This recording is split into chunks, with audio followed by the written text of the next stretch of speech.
Alhamdulillah, alladzi kana bi'ibadihi khabiran basira. Tabarakalladzi ja'ala fis samai buruja wa ja'ala fiha sirajan wa qamaran munira. Ashhadu an la ilaha illallah wahdahu la syarika lah wa ashhadu anna Muhammadan abduhu wa rasuluh. Allahumma salli wa sallim ala man istafa Muhammad ibn Abdillah wa ala alihi wa sahbihi wa mawala, amma ba'd. Faya ayyuhal muslimun, usikum wa nafsi wa iyaya bitaqwallah, faqad fazal muttaqun. Wa qala Allah ta'ala fi kitabihil karim, a'udzu billahi minasy syaithanir rajim. Ya ayyuhalladzina amanu taqullaha wal tanzur nafsum ma qaddamat lighad. Wattaqullaha innallaha khabirum bima ta'malun. Wa qala falamma balagha ma'ahu as-sa'ya qala ya bunayya inni ara fil manam inni azbahuka fanzur madza tara. Qala ya abati fa'al ma tu'mar satajiduni insyaallahu minas sabirin. Ma'asyiral muslimin, jamaah Jum'ah as'adakumullah. Melalui mimbar ini khatib mewasiatkan sekaligus mengingatkan kepada kita semua agar senantiasa bertakwa kepada Allah Subhanahu wa ta'ala. Karena memang takwa ini adalah bekal kita. O sundaita, ketika menghadap Sang Khalid di yaumil mi'ad. Wa tazawwadu fa inna khairaz zadit taqwa. Berbekallah kalian, kata Allah, tauku osu fa inna khairaz zadi taqwa, karena sataho-tahona osu, sebaik-baik bekal itu adalah takwa di hadapan Allah Subhanahu wa ta'ala. Oleh karena itu jamaah sekalian, mari kita perhatikan betul perkara yang satu ini, yakni takwa kepada Allah Subhanahu wa ta'ala. Jamaah Jum'ah as'adakumullah, kalau berbicara tema untuk khutbah kita kali ini adalah jaga generasi di era digital, meneladani nilai-nilai kurban dalam mendidik anak.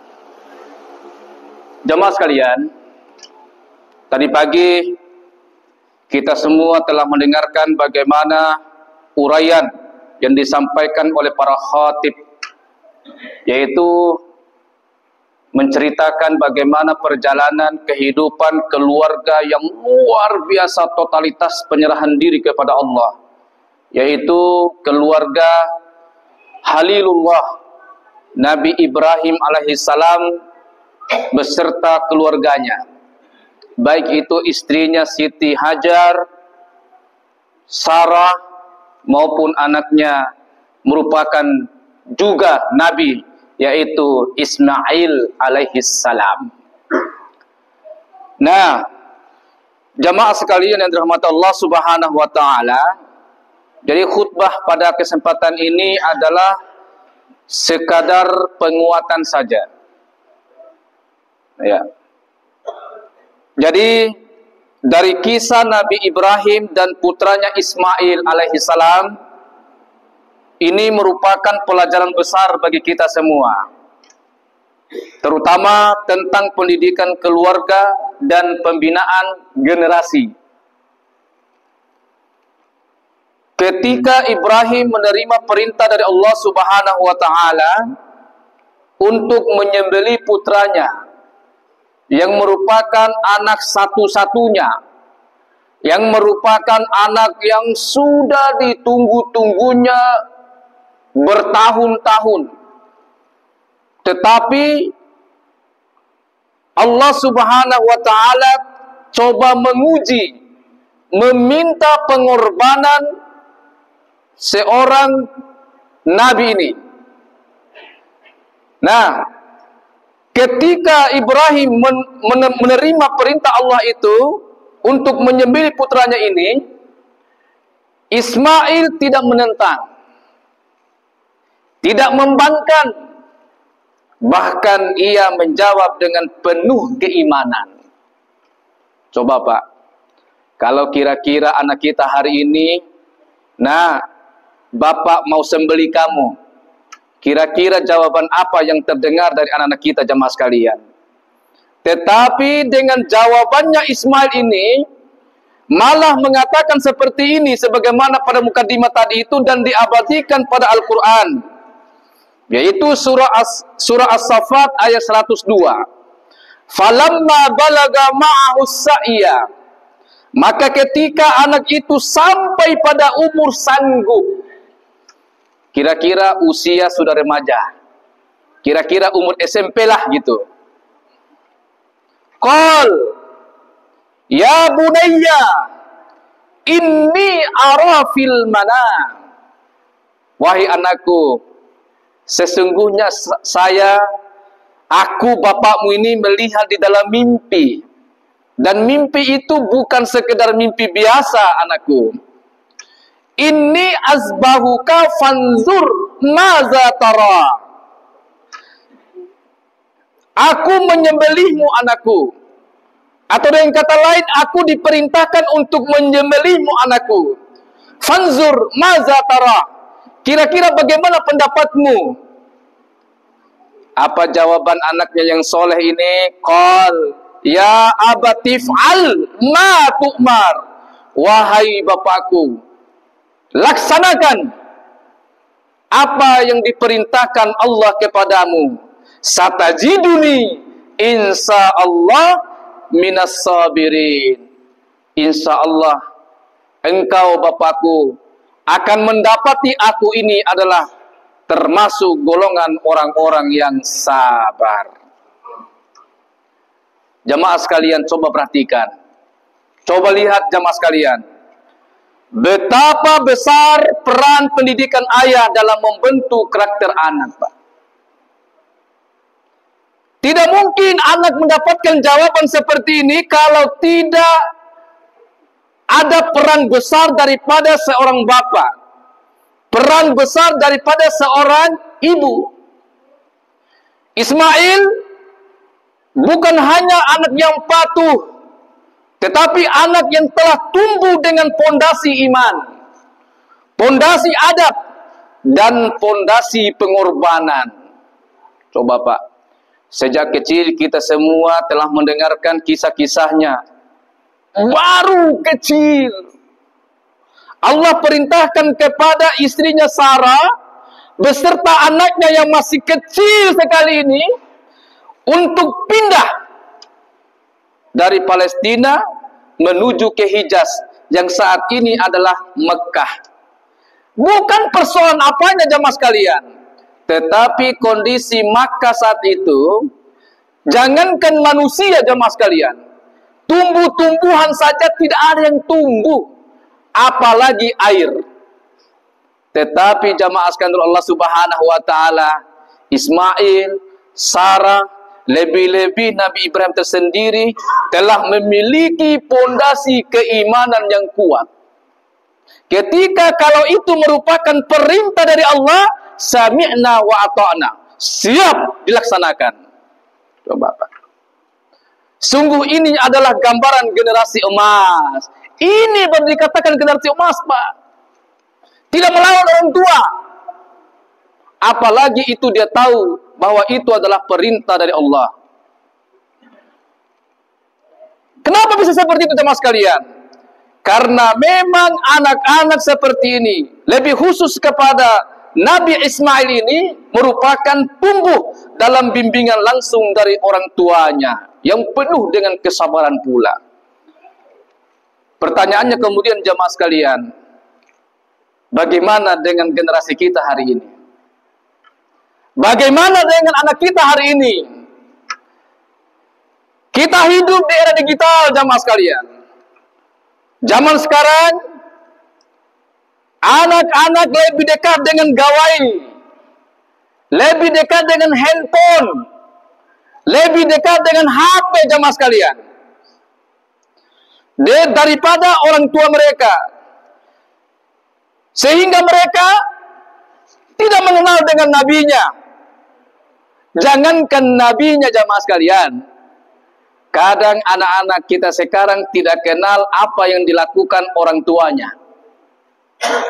Kemarin sebelum puasa jemaah sekalian, kita mendengar di Facebook ada seorang anak di Bima jemaah sekalian, di Bima. Saya tidak katakan bahwa ini di Sape, tapi terjadi di kabupaten kita, di Kabupaten Bima.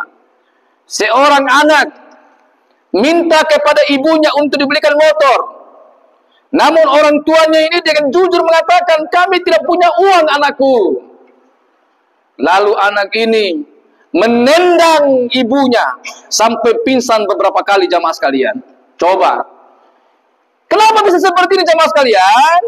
Karena anak kita itu tidak tahu bagaimana kondisi kita sebenarnya. Anak kita hari ini tahunya kita itu punya uang.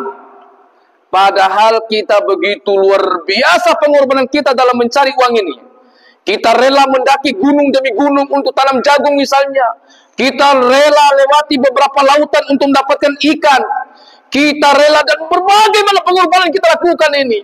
Tetapi karena anak kita tidak tahu apa yang kita lakukan sejatinya hari-hari, karena memang anak kita tidak pernah bersama kita, mereka lebih kenal HP, lebih kenal dunia sosial dan sebagainya. Maka inilah yang terjadi sejatinya hari ini jamaah sekalian.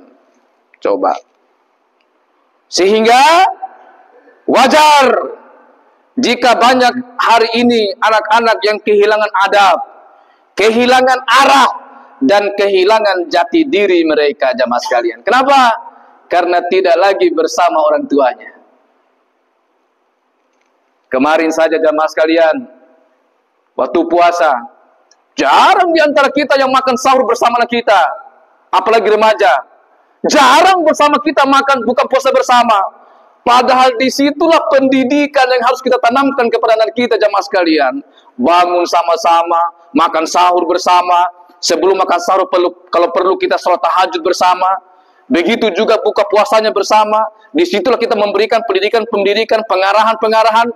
Tetapi mana sempat kita memberikan pengarahan kepada anak kita jamaah sekalian. Sementara anak kita tidak tahu kemana perginya. Sama siapa mereka bergaul. Apakah mereka sama orang yang pemakai narkoba? Apakah mereka sama orang penjual narkoba? Apakah mereka sama peminum? Kita tidak tahu hari ini jamaah sekalian. Kita tidak tahu. Nah, oleh karena itu jamaah sekalian, ini bukan salah teknologi. Sekali lagi, bukan salah teknologi. Tetapi ini adalah bagaimana kita sebagai orang tua, guru, pemimpin masyarakat untuk menjaga dan membimbing generasi ini di derasnya arus digitalisasi ini jamaah sekalian. Ma'asyiral muslimin, jamaah Jumat yang dirahmati Allah Subhanahu wa taala. Oleh karena itu dengan hadirnya momen Idul Adha ini jamaah sekalian, bukan hanya tentang menyembelih hewan kurban sejatinya, tetapi juga tentang menyembelih nafsu egois kita. Egois kita sebagai orang tua. menyembelih kesibukan duniawi kita, agar kita bisa hadir sepenuhnya untuk membimbing anak-anak kita. Sehingga di era digital ini, mari kita jadikan nilai-nilai kurban sebagai pedoman dalam mendidik generasi kita. Pertama, kita harus rela mengorbankan waktu kita. Korban waktu, jamaah sekalian. Luangkan waktu kita untuk berdialog, berdiskusi dengan anak kita. Kita tanyakan anak kita, apa yang kamu telah dapatkan di sekolahmu, anak? Sama siapa kamu bergaul, anak? Apa yang telah kamu dapatkan setelah kamu belajar mengaji dan sebagainya? Dialog. Kita tidak boleh masa bodoh, jamaah sekalian. Anak kita pergi berangkat sekolah, berangkat, pulang sendiri. Setelah pulang mereka kemana kita tidak tahu. Itu bukan orang tua sejatinya, itu jamaah sekalian. Orang tua seperti ini, ketika membiarkan anak-anak seperti ini, tunggu nanti pertanggungjawaban di hadapan Allah Subhanahu wa Ta'ala. Kemudian yang kedua, jamaah sekalian, kurban kesabaran. Karena memang pendidikan tidak instan, jamaah sekalian. Belajar itu tidak instan, tidak langsung orang bisa. Apalagi hanya belajar di Google, apalagi hanya belajar di YouTube, lebih-lebih di Facebook, di Instagram. Apalagi hari ini jamaah sekalian, media sosial itu sepertinya berdakwah, sepertinya mengarahkan kebaikan kepada kita. Tetapi setelah ditelusuri dan telusuri, itu semua kebanyakan menyesatkan. Sehingga jamaah sekalian, Allah Subhanahu wa Ta'ala dibutuhkan kesabaran luar biasa. Seperti kesabarannya Nabi Ibrahim menanamkan nilai tauhid kepada anaknya Ismail. Karena nilai tauhidnya tadi itulah sehingga dia menjawab seperti itu, jamaah sekalian. Tidak mungkin anak kita bisa mampu menjawab seperti itu kalau tidak memiliki keimanan dan ketauhidan pada dirinya. Kemudian yang ketiga adalah kurban kenyamanan. Jadi kita sebagai orang tua, jamaah sekalian, kadang harus keluar dari zona nyaman kita. Yang sibuk bekerja, coba kita tinggalkan dulu sedikit. Luangkan waktu untuk anak kita. Tinggalkan hiburan, membatasi media sosial, dan menjadi teladan bagi anak-anak kita.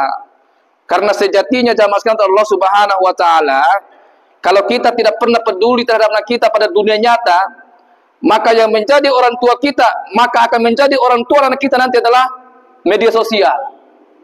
Mereka nanti akan mencari sosok orang tua di mana? Di media sosial. Sehingga ketika kita acuh tak acuh, tidak luangkan waktu kita, maka nanti mereka akan dapatkan orang tua secara virtual. Inilah yang dikatakan oleh Rasulullah sallallahu alaihi wasallam, kullukum ra'in wa kullukum mas'ulun an ra'iyati. Setiap kalian adalah pemimpin dan setiap kalian akan dimintai pertanggungjawaban atas apa yang dipimpinnya. Maka orang tua adalah pemimpin bagi anak-anaknya. Guru adalah pemimpin bagi murid-muridnya. Dan semua kita akan ditanyai dan dimintai pertanggungjawaban oleh Allah apa yang kita wariskan kepada generasi setelah kita. Barakallahu li wa lakum fil Qur'anil azim wa nafa'ni wa iyyakum bima fihi minal ayati wa zikril hakim wa taqabbalallahu minni wa minkum tilawatah innahu huwas samiul alim. Allahumma shalli wa sallim ala sayyidina Muhammadin wa ala ali sayyidina Muhammad.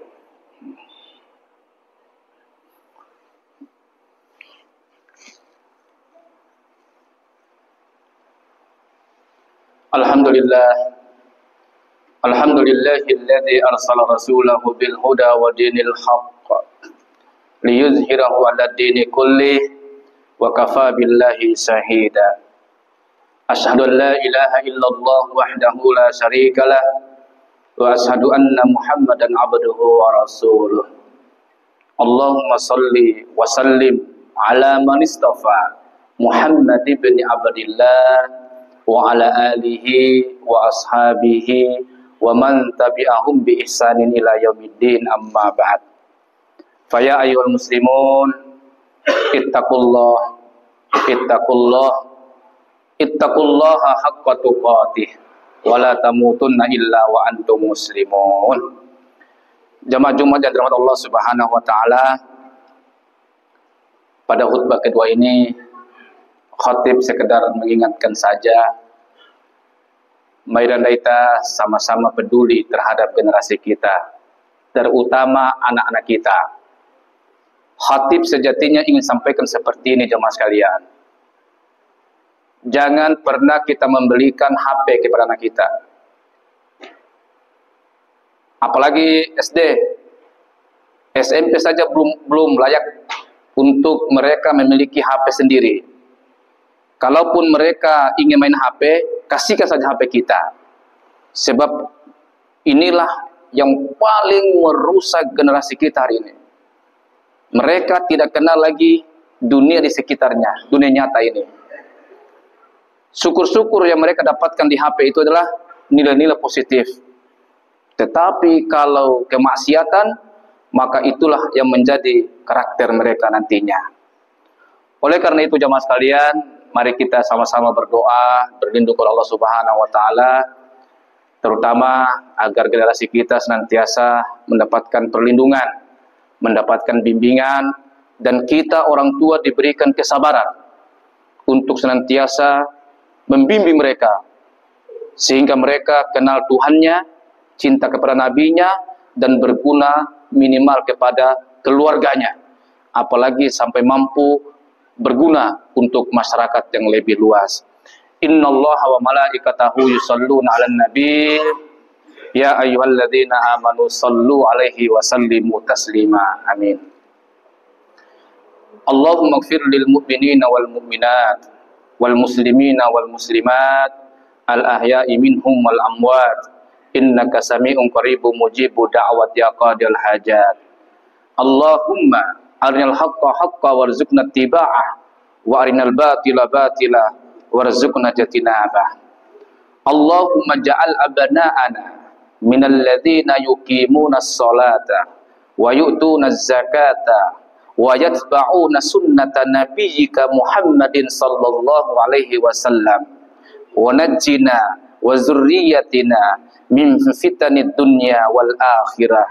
Ya Allah, jadikanlah anak-anak kami termasuk orang-orang yang menegakkan sholat, menunaikan zakat, mengikuti sunnah Nabimu Muhammad sallallahu alaihi wasallam, dan lindungilah kami serta keturunan kami dari fitnah dunia dan akhirat.